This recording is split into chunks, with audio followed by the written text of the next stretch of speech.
Hi folks, welcome back to Whiskey and Watches with Nick. Tonight, we're doing a big bottle, Talisker 10. I reviewed Talisker Storm last month-ish and really liked it, really enjoyed it, was really impressed by what was going on there. So I've had the 10 in my sights since then. Decided it was really just high time to do this. So a lot of you will probably recognize the name Talisker.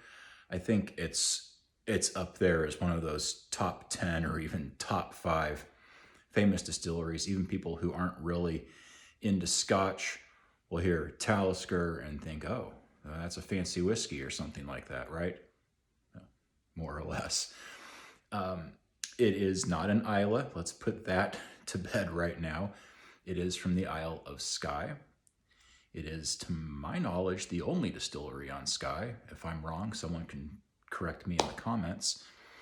So it is very much a maritime whiskey.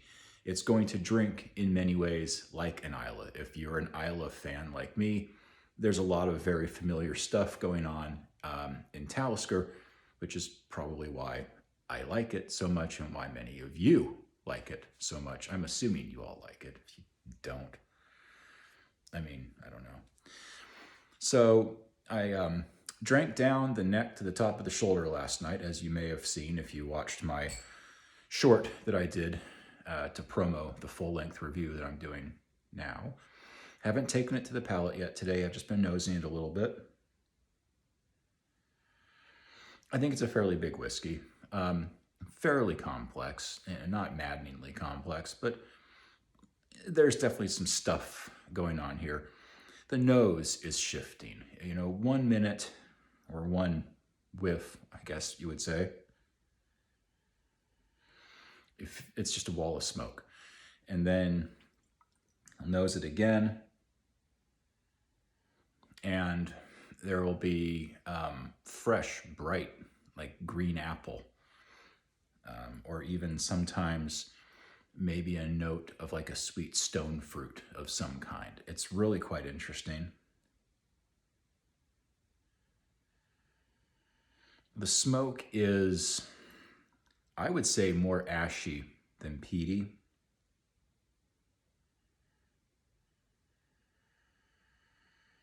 There's definitely some brine or some salt water spray or something on the nose as well. It has really, for sure, a noticeable maritime characteristic. The Storm had the motto, "Made by the Sea." I don't know that they're going with that for the 10, but yeah, made by the sea, for sure.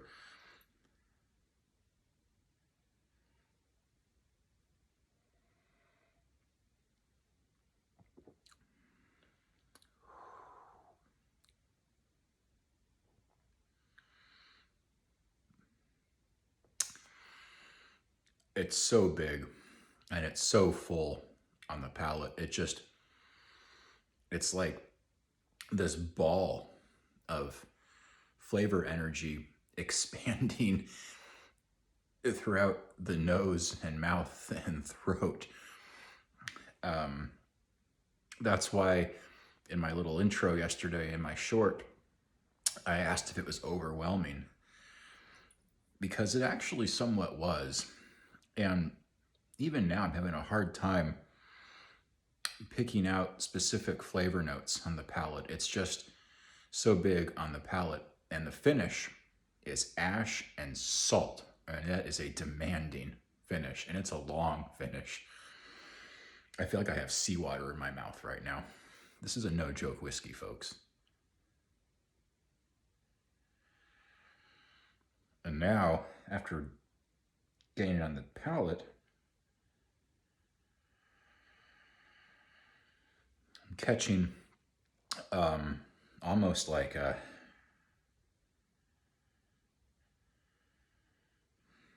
some sort of wooden note, charred,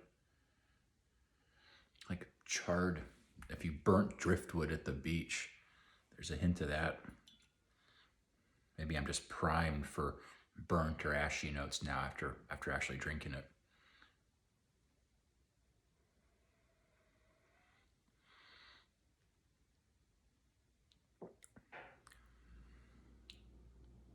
So some sweetness. I don't know if it's that apple or if it's more of a vanilla sweetness at this point on the palate, but sweetness. Maybe a little bit of oak character, as we might reasonably expect from a 10.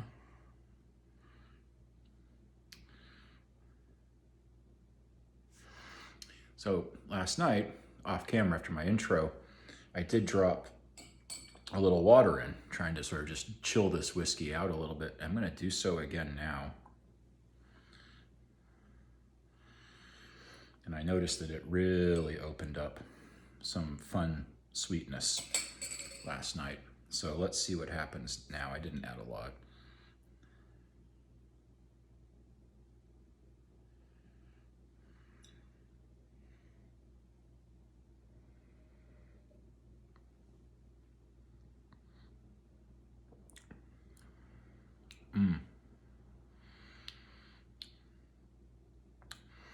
It definitely softens what I thought was some of the harsh ash and salt on the finish. And it broadens that sweet note on the palate.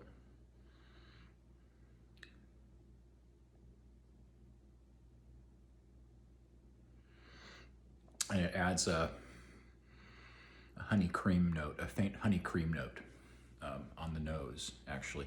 So it does sweeten the aroma and the flavor characteristics up a little bit. I may have added 1 or 2 drops too many. I didn't break the whiskey, but I may have over-diluted just slightly.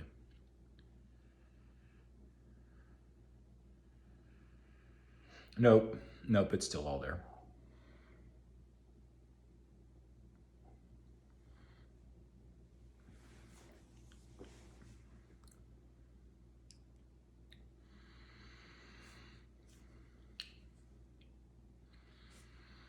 Yeah, I think that's pretty much it for the tasting notes. It just has a long finish. It just goes on forever.